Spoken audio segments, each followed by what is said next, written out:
Hello, Uh, everybody. Everybody's coming in. We're gonna keep, wait a little bit longer. A quick reminder: so we have a chat going on, the room chat. But if you want to ask questions, so when you're watching the presentation and some question pops up in your head, please put it in the proper segment of the chat. So you will see there's also a circle with a question mark. If you click that circle with a question mark, your question will disappear in there, and then the moderators and the speaker at the end of the presentation will go through that list and see which questions can be answered. So don't put your questions in the general chat, because otherwise we have to scroll like for ages to find your question, and this will make it easier for us to find any questions that need to be asked. So more people coming in still. We're checking, as always, for the familiar names. Oh, I didn't know that the speaker is also, yeah, of course. yeah, sorry, I have it on my separate computer. Yeah. Just So so I yeah. can read the messages, because my laptop doesn't have a second screen. Okay, so you are like, your evil twin is following along. Yeah. It's just they're both up here in my head. Oh my god. That's the voices that you keep hearing. Oh, Dan is here. Dan, hey man. Hello. Hi, Dan. Dan Radigan. Sorry if I miss anybody else. I'm just quickly looking through the list. Okay. Welcome everybody to this talk, a dive into Twinline scripts, talk by Jamie Chang, a Canadian designer who did Type at Cooper, the condensed program, and then KABK graduate in 2020 and graduated with the project he's going to talk about now. You have previously worked for Canada Type and the Northern Bloc, but you have started your own foundry, Manic Type. You already have your first Type family live, available for purchase? Yeah. Fantastic. And you have new stuff coming up? Yes, definitely. Yeah, we have a couple of things lined up for the end of the year. Keep an eye on his Instagram. Keep an eye on his foundry. The thing he's going to talk about right now looks super, very interesting, very expressive and artistic and challenging. So I'm really curious to learn more about the Twinline script. Jamie, if you're ready, I would say take it away and we will mute ourselves so that we don't interrupt you. Okay? Great. Yeah, thank you so much for the great introduction. Yeah, so hi everybody. My name's Jamie Chang. As Yuzu was saying, I run my own type foundry called Manic Type. And today we're going to take a look at Twinline script, which is a script that I kind of started designing at the KBK and have been exploring a bit since. And it's kind of a new way of constructing letters that kind of takes a lot of ideas about positive and negative space. Some current and possibly past and future font technology, if you can kind of see the use of strokes as a form of technology, and in some ways, and it's also a commentary on legibility and how we read letters.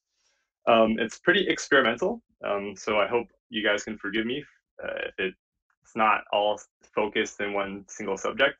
I just kind of want to share with you guys what I've been working on and kind of the perspectives that you can kind of take away from this project. Just another big thank you for ATypI for letting me speak at this great event, and I hope you guys learned something with my presentation.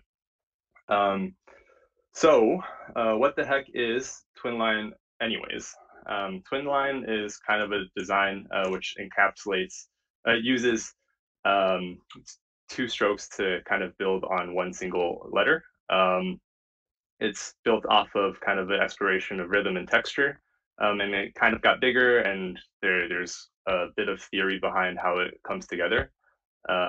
Simply put, it's just kind of adding additional strokes onto two shapes, and while maintaining a certain level of legibility, and to create these letters. I wanted to come up with a term that was kind of separate from the concept, from inline designs, to kind of help define the genre a bit, because I feel like there's a couple different designs that could fall into the category, or kind of need a definition to kind of help us either discover them or to kind of build on this collective research on this kind of construction of letters. Just a quick note, this project is still kind of a work in progress, and it's really just my version of what I think, what I define as Twinline is. And it's also just kind of a continuous research on a lot of different subjects that I really enjoy, and when it comes to type design, and really balancing all those into one project. Sorry. So the concept of Twinline came initially as a sketch of a reverse contrast inline typeface. I think if people give a try at sketching something similar, you'll find that these internal letter forms start coming out of the letters. And this is where the concept initially came from. I saw these shapes and I kind of looked at how they could be independent from one another.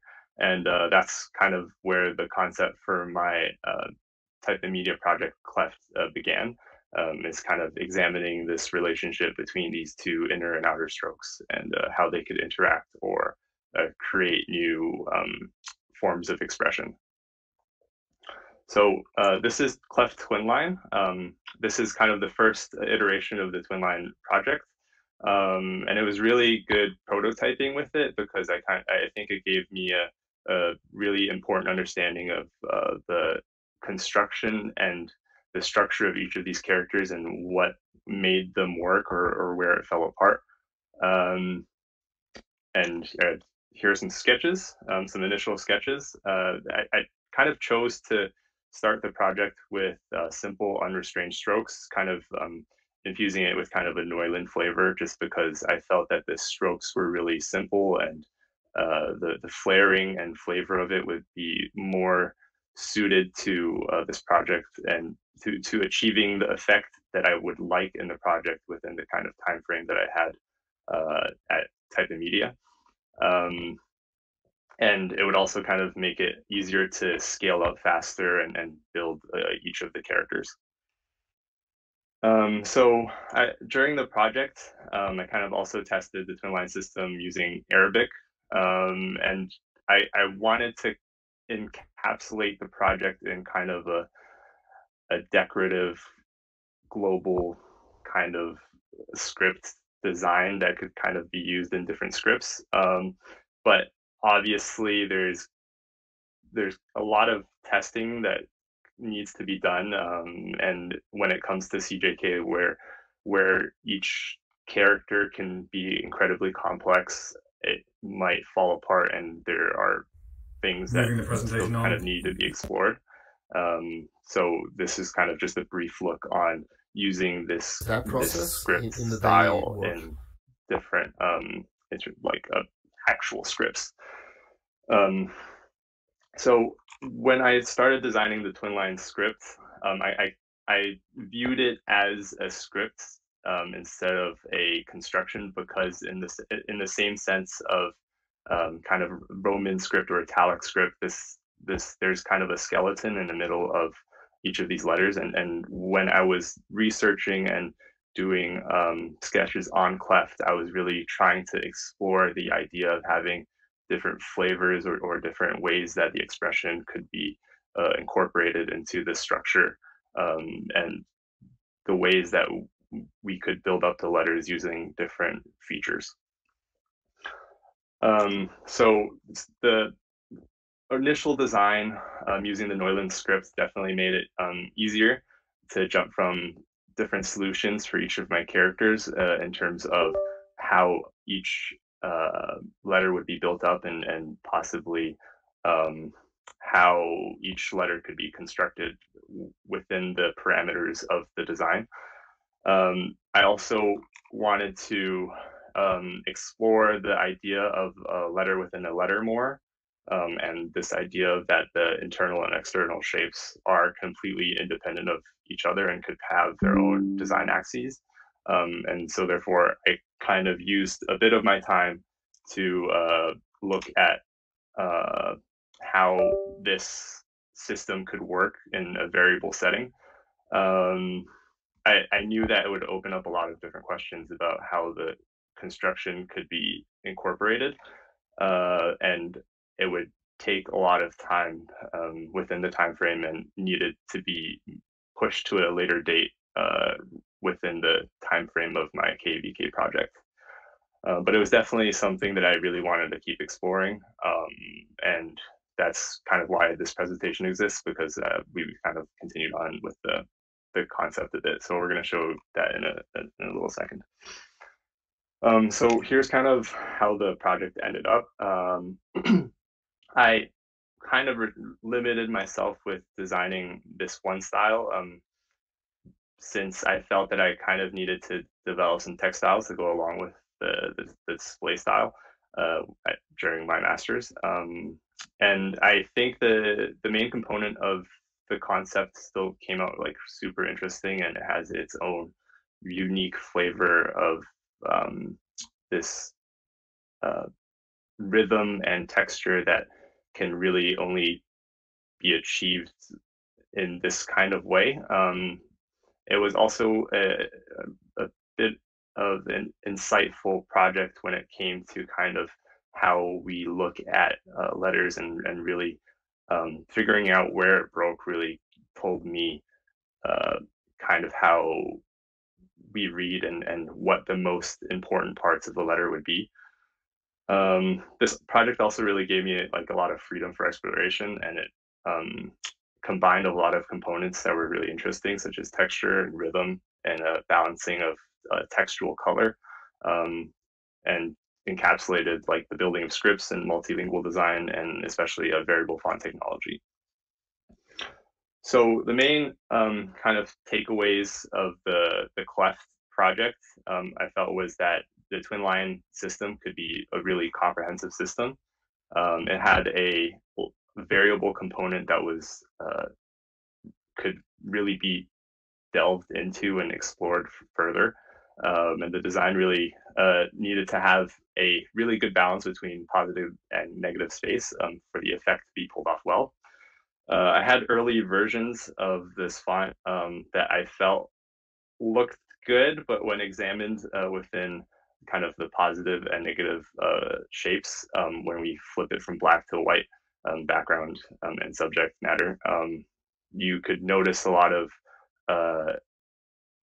inconsistencies within the strokes, and they kind of disguised themselves when the strokes came together, and it really required a lot of work to refine that detail. So just as a kind of example of other projects that I feel would fall within a Twinline definition, here are some other projects that I found. So such as Lavon, which I think was released a couple of years ago by Dmitry Lamanov, and it includes this kind of lowercase within a capital. And what I found really interesting within all of these designs is that the way that we read these designs kind of include the combination of both the interior and exterior forms. And having a more defined version of each really helps with the legibility of each of the characters. Another example is Typofonderie, their recent release called Illumi, which kind of features the knockout version of what I would consider a Twinline. This one kind of is on the border of what I would include within my categorization. A lot of alterations are kind of needed to really make these letters retain a integrity. And what I mean by that is there's kind of a lot of rules that need to be broken when it comes to where the interior letter fits within the character, just so that the exterior form is still able to be represented well.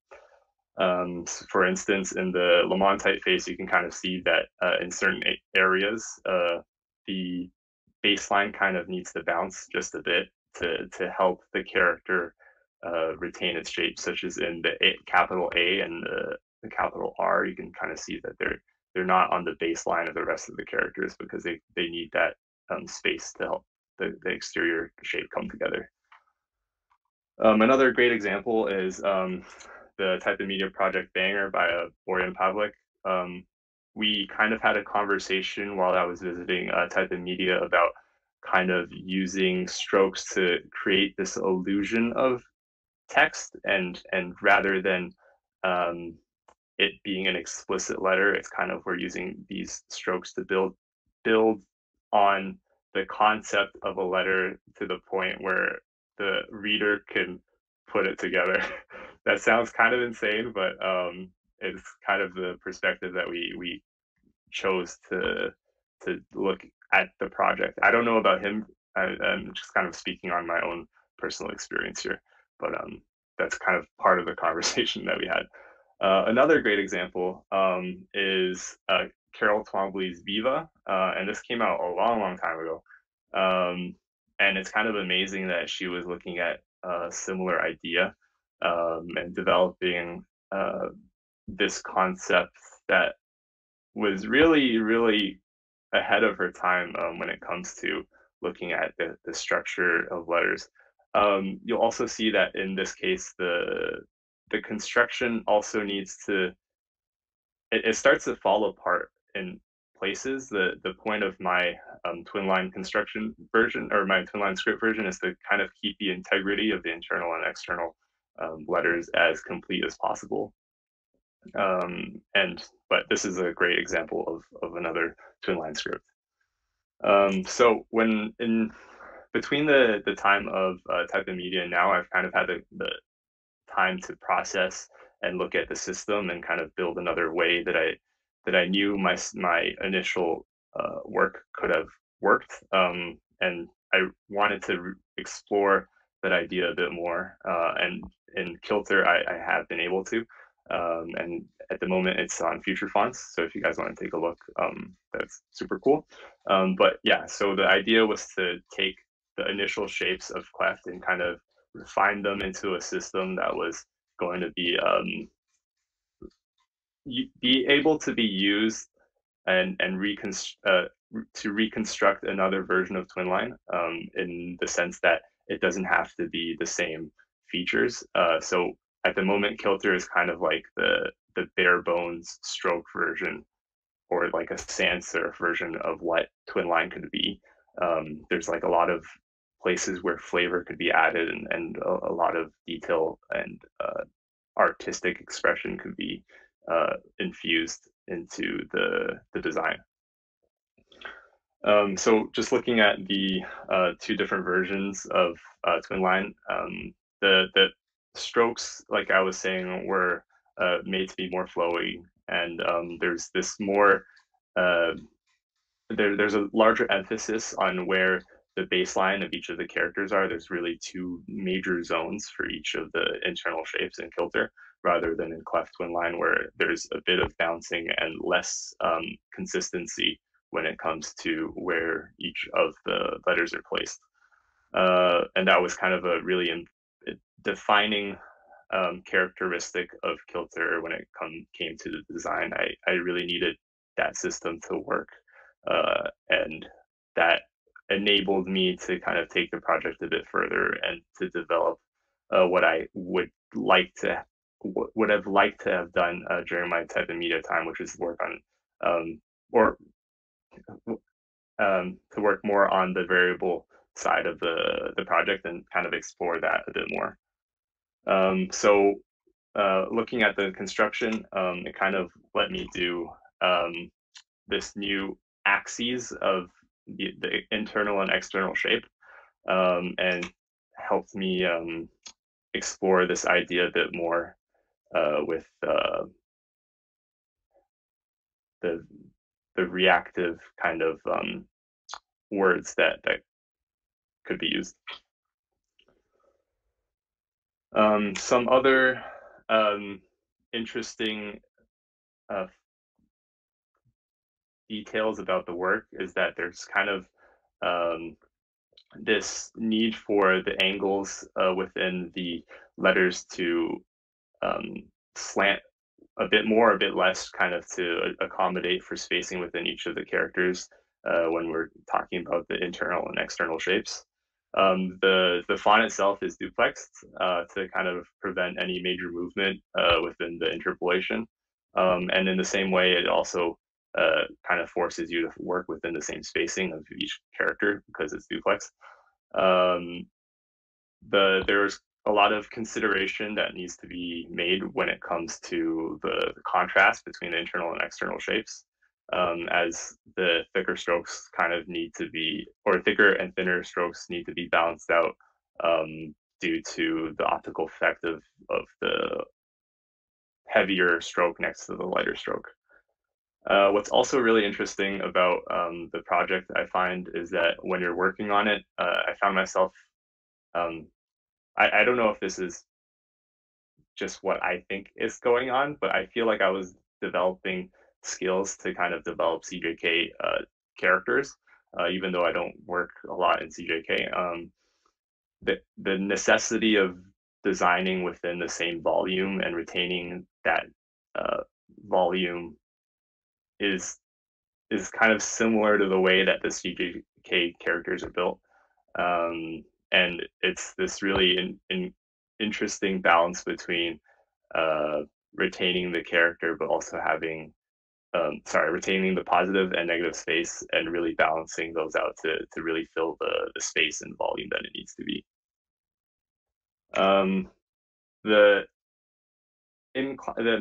So the point at which the what should I call this? The gap between the internal and external strokes need to be is kind of a result of the angle of the tool being used. I found that the reason why the reverse contrast works better for retaining the internal and external shapes is because they kind of give you enough space on the left and right of the character to kind of add that extra stroke without bulking up the internal character too much. Another kind of test I made was whether or not to use forward or backward slanting, and that's another reason why I chose to use the backward slanting character on the internal side, because that the way that you use your tool is it helps construct the entire character much better. And this is another example when we look at the Arabic, when you're trying to slant it backwards instead of forwards, it kind of falls apart a bit more. Or sorry, when you're trying to slant it forward instead of backwards, it kind of falls apart a bit more.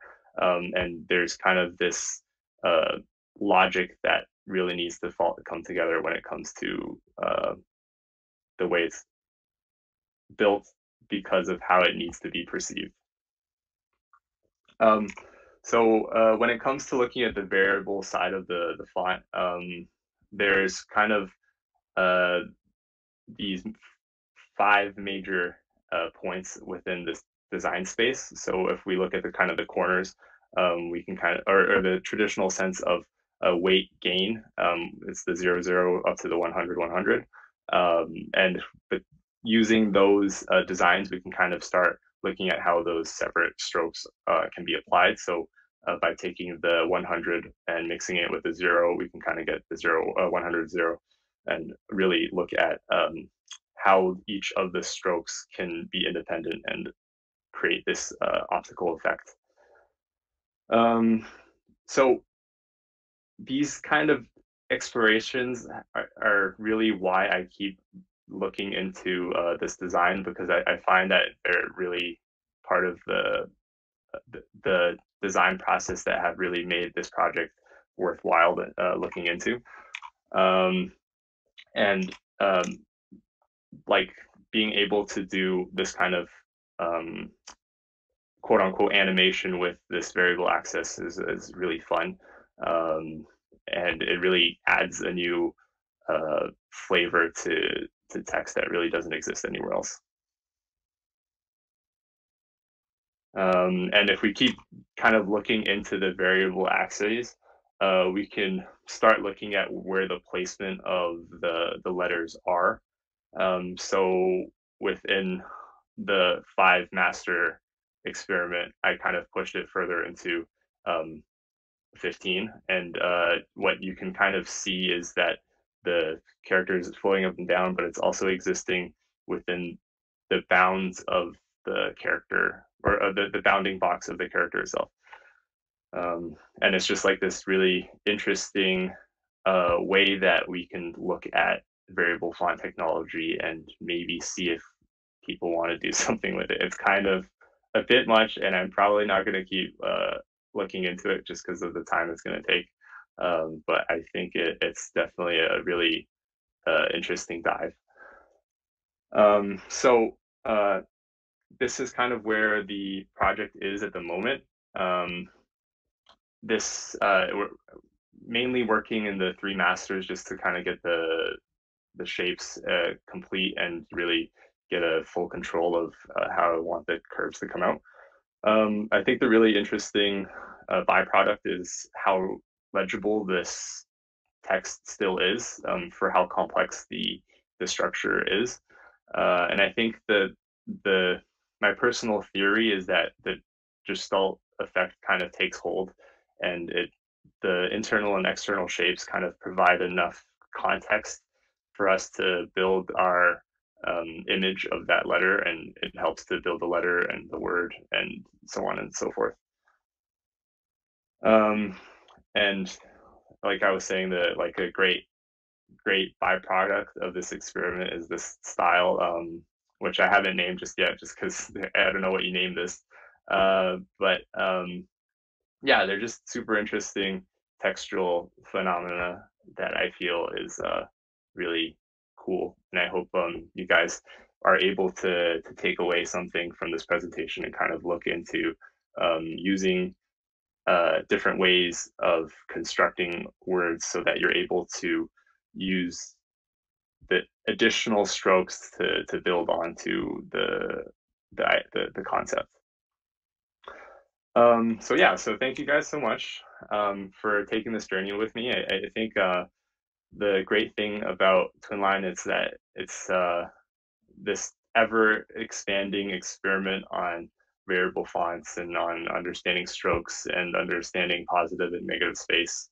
And it's this really weird and interesting kind of gap that I find has existed apparently for a long time in type design, but we just don't have our own definition of it. And I want to have a voice in that, and I think it's something that could be explored more. So if you guys want, you're welcome to take kind of the structure or construction of Cleft or Kilter by all means, and just do your spin on it. I really want to see how this project might turn out in somebody else's hands, and I hope you guys have been able to take something away. Yeah, so I think that's the end of my presentation. And thank you guys so much for taking your time out of your day to listen to my presentation and go on this weird journey.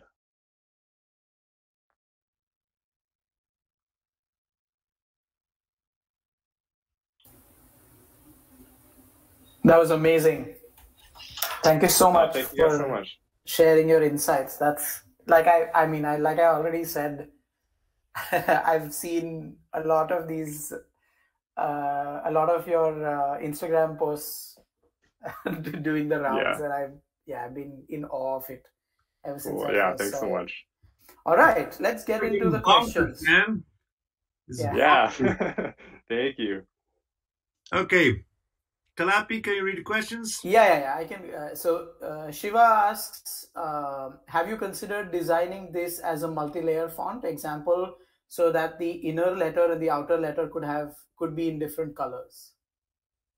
At the moment, I haven't really researched that just because of the way that the letters are constructed. There needs to be quite a bit of optical correction in the corners.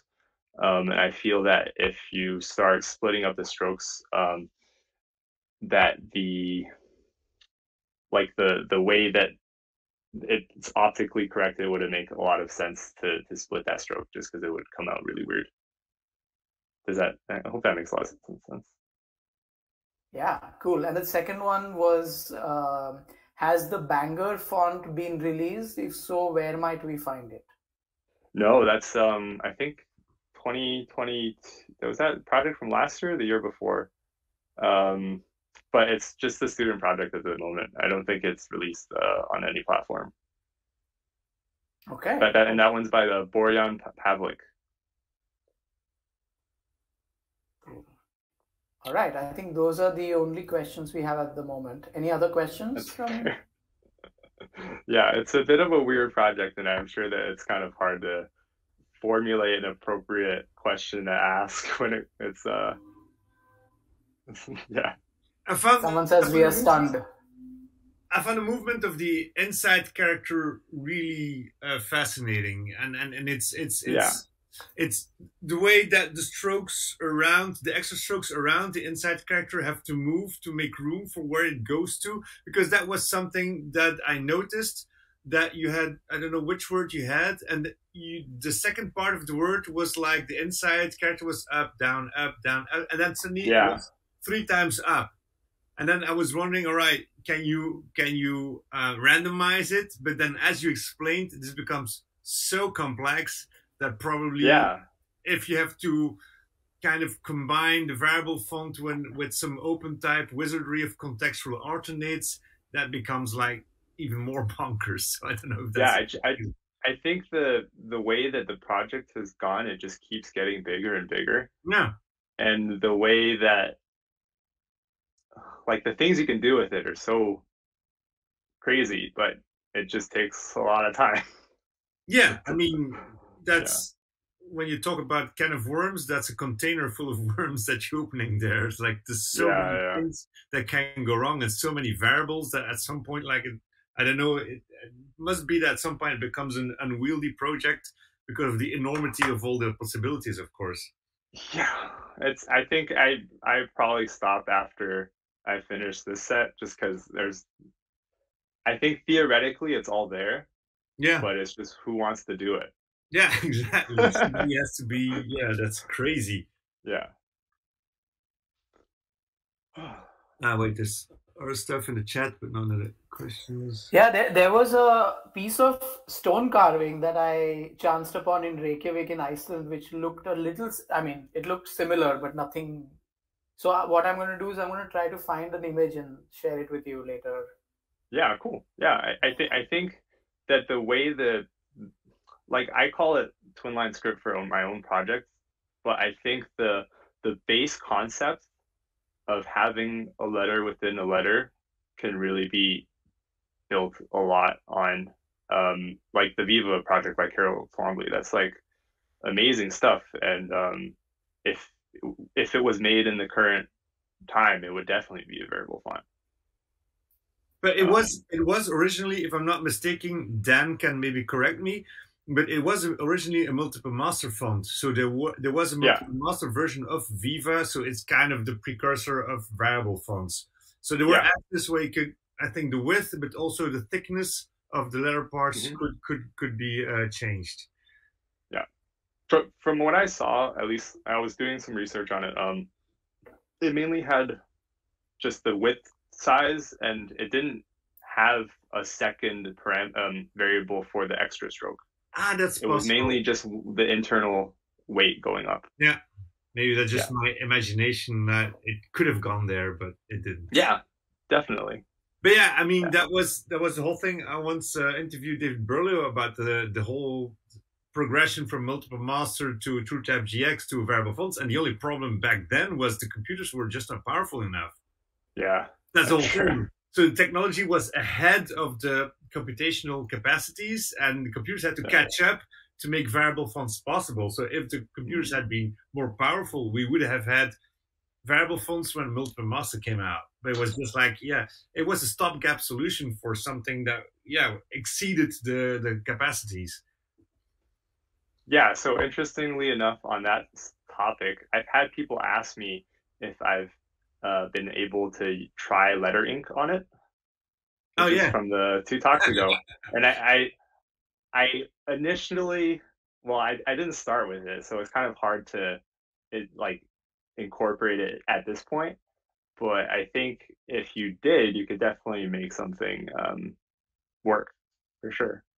But given the position of the strokes, because letter ink is like starting from the center stroke, don't you think that the center stroke would also have to move quite a bit to accommodate for yeah, you probably would.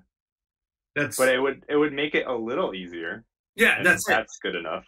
But you have to find a structure that kind of works within the making thicker or thinner the actual strokes. And I don't know if you could run into troubles where the division between 2 strokes would like clog up because there is no room left. So that's you know on the divide. It's a good starting point, but there's a lot of extra things that need to be done to make it work. Yeah. Any more questions? People, ask them now.